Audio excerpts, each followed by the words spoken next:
Hello दोस्तों, मैं हूं आजाद सिंह। आप देख रहे हैं आज टेक्निकल अड्डा यूट्यूब चैनल। आज हम आपके सामने फिर से हाजिर हैं micro processor and application subject का वीडियो नंबर 7 लेकर के। तो इससे पहले के जो भी टॉपिक्स हैं वो मेरे micro processor and application play list में पड़े हुए हैं या फिर मैंने डिस्क्रिप्शन बॉक्स में लिंक दिया है, आप वहां से भी जाके उनको देख लीजिएगा।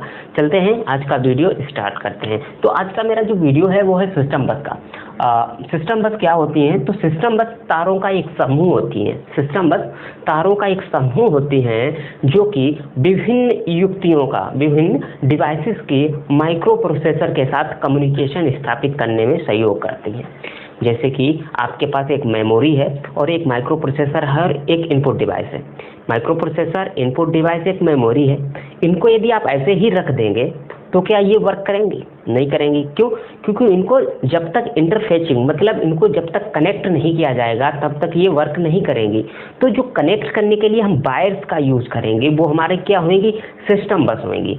ठीक है ना? वो हमारी क्या होंगी? सिस्टम बस होंगी। तो सिस्टम बस को, अब ये वायर जो होते हैं ये बहुत प्रकार के वायर होते हैं, इनमें बहुत सारे वायर्स होते हैं। तो इनके काम के आधार पर इनको हम लोगों ने 3 भागों में डिवाइड किया। कितने भागों में? 3 भागों में डिवाइड किया है। एड्रेस बस, डाटा बस and control bus. Address bus, data बस एंड कंट्रोल बस, 3 भागों में डिवाइड किया है। अभी इनके काम के आधार पर हमने इनको डिवाइड किया है। इनके काम के आधार पर हमने डिवाइड किया है। एड्रेस बस एड्रेस को कैरी करेगा, डाटा बस डाटा कैरी करेगा और कंट्रोल बस जो कंट्रोल सिग्नल्स हैं उनको कैरी करेगा। अभी यहाँ पे ये आपको समझने की ज़रूरत है, ऐसा नहीं है कि जो माइक्रो प्रोसेसर के बाहर की जो युक्तियाँ हैं उनके साथ ही कम्युनिकेट करेगा। नहीं, ये माइक्रो प्रोसेसर के अंदर भी डाटा को एक स्थान से दूसरे स्थान पर ट्रांसफ़र करने के लिए प्रयोग की जाती हैं।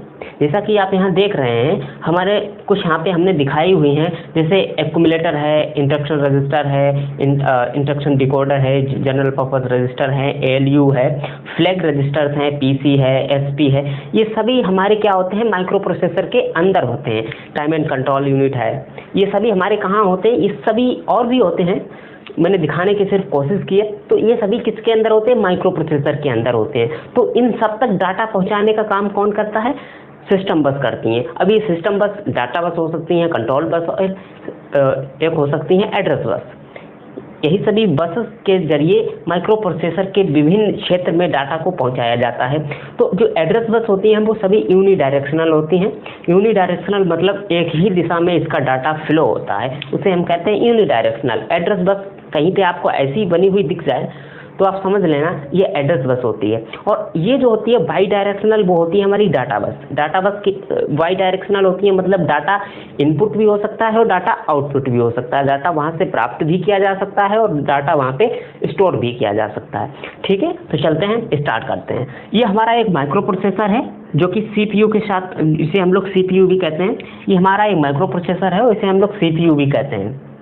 ठीक है, और ये हमारी एड्रेस बस है और ये हमारी है डाटा बस और ये है हमारी control bus.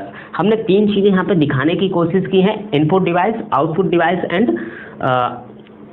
Device and memory. ठीक है, input device, output device and memory, मैंने 3 चीज़ें यहाँ पे दिखाने की कोशिश की है। तो आप लोग देखिएगा, एड्रेस बस क्या करती है? एड्रेस को कैरी करेगा। किसको कैरी करेगा? एड्रेस को। देखिए हमारे पास कोई एक मेमोरी है, ये हमारे पास मेमोरी है। मेमोरी में बहुत सारी लोकेशंस होती हैं, मतलब मेमोरी में बहुत सारी लोकेशंस होती हैं, कुछ ऐसे 000 H से लेकर के FFFFH तक होएगी। ठीक है, इसमें बहुत सारी लोकेशंस होती हैं मेमोरी में और हमें इस लोकेशन पर डाटा को स्टोर करवाना है 05H। तो ये डाटा ले जाने का, ये एड्रेस पर हमें डाटा को स्टोर करवाना है 05H। तो इस एड्रेस को ले जाने का काम कौन करेगा? एड्रेस बस करेगी। एड्रेस बस इस एड्रेस को ले जाएगी, इस वाले को 000H को ले जाएगा। कौन ले जाएगा? एड्रेस बस ले जाएगी। अभी हम बात करें एड्रेस बस सभी माइक्रो प्रोसेसर के लिए समान होती है? नहीं। तो यदि हम बात करें इन 8085 जो माइक्रो प्रोसेसर है वो 1 बिट का माइक्रो प्रोसेसर है, लेकिन इसमें एड्रेस लाइंस जो है वो कितनी है? 16 है, मतलब A0 to A15 इसकी एड्रेस लाइंस होती हैं। तो ये जो नंबर है वो 16 बिट का नंबर है। तो इस प्रकार से इसमें 16 लाइंस होंगी, 16 लाइंस इसके एड्रेस को कैरी करेंगी। ठीक है, तो ये होती हैं यूनिडायरेक्शनल। आपको पता है यूनिडायरेक्शनल मतलब माइक्रो प्रोसेसर से सिर्फ एड्रेस डिवाइस के पास जाएगा, ना कि माइक्रो प्रोसेसर के पास आएगा। ध्यान से सुनिए, माइक्रो प्रोसेसर से एड्रेस जाएगा विभिन्न युक्तियों के पास। अभी मेमोरी के पास हमें एड्रेस भेजना था, तो माइक्रो प्रोसेसर से मेमोरी में एड्रेस जाएगा। उस एड्रेस पे डाटा स्टोर होएगा या रीड करना होएगा तो रीड होएगा। ठीक है, तो काम कौन करेगा एड्रेस बस के साथ? माइक्रो प्रोसेसर करेगा, ना कि मेमोरी या आउटपुट इनपुट डिवाइस कोई नहीं करेगा। ठीक है, इसके बाद देखते हैं डाटा बस। तो डाटा बस क्या होती है? डाटा को कैरी करती है। डाटा बस डाटा को कैरी करती है। अभी डाटा बस बाई डायरेक्शनल है, डाटा बस बाई डायरेक्शनल है। आप देख रहे हैं डाटा बस को इससे कनेक्ट किया हुआ है, तो डाटा बस बाई डायरेक्शनल है। डाटा मेमोरी के पास जा भी सकता है और मेमोरी से लिया भी जा सकता है। मतलब मेमोरी में राइट भी कराया जा सकता है और रीड भी कराया जा सकता है, स्टोर कराया जा सकता है और उससे फैच भी किया जा सकता है। तो डाटा जो बस है वो हमारी बाई डायरेक्शनल होती है। तो जैसा कि हमें इस लोकेशन पर डाटा 05H स्टोर कराना था, तो ये जो था वो कौन ले जाएगा? ये एड्रेस कौन ले जाएगा? एड्रेस बस ले जाएगा। अभी एड्रेस बस हमारा मेमोरी के पास एड्रेस लेके पहुंच गया।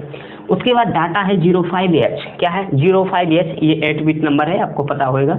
तो एड्रेस हमारा पहुंचा, उसके बाद डाटा जाएगा, तो डाटा कौन ले जाएगा? डाटा बस ले जाएगी। ये यहाँ पे डाटा बस कितनी होएगी? 8 होएगी, क्योंकि माइक्रो प्रोसेसर है 8085 8 बिट माइक्रो प्रोसेसर है, मतलब 8 बिट डाटा को ये एक समय में ट्रांसफर कर सकता है। तो यहाँ पे ये 8 बिट डाटा है, इसको एक समय में ले जाएगा। मतलब 8 जो इसकी डाटा लाइन्स है, मतलब A0 to D7 D0 to D7 इसकी डाटा लाइन्स है, तो इसके थ्रू डाटा जाएगा। वही कंडीशन है कि एक बिट जो जाएगी वो एक डाटा लाइन और एक एड्रेस लाइन में जाएगी। ध्यान से सुनिएगा, यहाँ पे आप कंफ्यूज हुए होंगे। मतलब यदि एड्रेस जा रहा है तो यहाँ पे 16 एड्रेस लाइन्स थी, तो प्रत्येक लाइन में एक बिट जाएगी, ना कि एक पूरा शब्द जाएगा, एक बिट जाएगी। इसी प्रकार से डाटा अगर जा रहा है तो प्रत्येक डाटा लाइन में एक बिट जाएगी। तो इसीलिए यहाँ पे 8 डाटा लाइन्स हैं और ये भी कितनी है? 8 बिट हैं। इसमें भी 8 बिट है, जिसे बाइनरी में कन्वर्ट करेंगे तो ये 8 बिट आएंगी। अभी ये हेक्साडेसिमल नंबर में लिखा हुआ है। उसके बाद आता है हमारे पास कंट्रोल लाइन्स, कंट्रोल बस। ये कंट्रोल बस क्या होती है कि जो भी इंस्ट्रक्शंस दिए जाते हैं माइक्रो प्रोसेसर से, माइक्रो प्रोसेसर के अंदर एक टाइम एंड कंट्रोल यूनिट होती है। क्या होती है? टाइम एंड कंट्रोल यूनिट होती है। टाइम एंड कंट्रोल यूनिट होती है। इसके जरिए जो भी सिग्नल्स रिलीज होते हैं वो सभी किसके माध्यम से जाते हैं? कंट्रोल बस के माध्यम से। ये कंट्रोल बस के मुख्य एग्जाम्पल यदि हम आपको बताएं, वैसे तो बहुत सारे होते हैं, लेकिन रीड और राइट ऑपरेशन से आप समझिए। जैसे कि अभी डाटा मेरा एड्रेस आया था 000H आया था, अभी मेमोरी के पास यहाँ पे स्टोर है, अभी यहाँ पे है 0000H हमारा यहाँ पे है। उसके बाद हमारा डाटा आया डाटा बस से 05H। अभी मेमोरी को नहीं पता है कि मुझे रीड करना, राइट करना, क्या करना है, मेमोरी को नहीं पता है। तब तक ये कंट्रोल बस कंट्रोल सिग्नल लेके पहुंचा। कंट्रोल सिग्नल का मतलब रीड या राइट सिग्नल लेके पहुंचा। यदि रीड सिग्नल आएगा तो क्या होएगा? डाटा को लेना है, रीड सिग्नल डाटा को लेना होएगा। अभी हमारे पास तो डाटा आया है, तो राइट सिग्नल आएगा हमारे पास। कैसा आएगा? Write signal. तो जैसे ही इस कंट्रोल बस के माध्यम से राइट सिग्नल आया तो मेमोरी को पता लगा कि हमें जो डाटा 05H आया है और जो रजिस्टर हमारे पास आया है 000H आया है, इस लोकेशन पर 05H डाटा को स्टोर कर देना है, अर्थात लिख देना है, राइट कर देना है। समझ रहे ना? और यहीं पे यदि ये वाला एड्रेस आया होता और सिग्नल आया होता है रीड, ये एड्रेस आया है और रीड कंट्रोल बस के माध्यम से रीड सिग्नल आया है, तो फिर मेमोरी क्या करती कि जो भी डाटा इस लोकेशन पर स्टोर है उसको डाटा बस पर डालती। किस पर? ये डाटा बस पर डालती। और डाटा बस कहाँ लेके आती है? इसको माइक्रो प्रोसेसर के पास लेके आती। किसको? माइक्रो प्रोसेसर के पास लेके आती। तो इसी प्रकार से ये सभी बसेस काम करती हैं। कंट्रोल बस के बहुत सारे एग्जांपल्स हैं, होल्ड है, HLD है, कॉल है, जंप है, ये सारे बहुत सारे इसके एग्जांपल्स हैं। जी बताऊं तो बहुत सारे एग्जांपल हैं, लेकिन वीडियो बहुत ज़्यादा लंबा हो जाएगा, इसलिए मैं अभी इसमें नहीं बता रहा हूँ। जो 8085 आर्किटेक्चर पढ़ेंगे तो उसमें बहुत सारे एग्जांपल्स इसके देखने को मिलेंगे कंट्रोल बस के।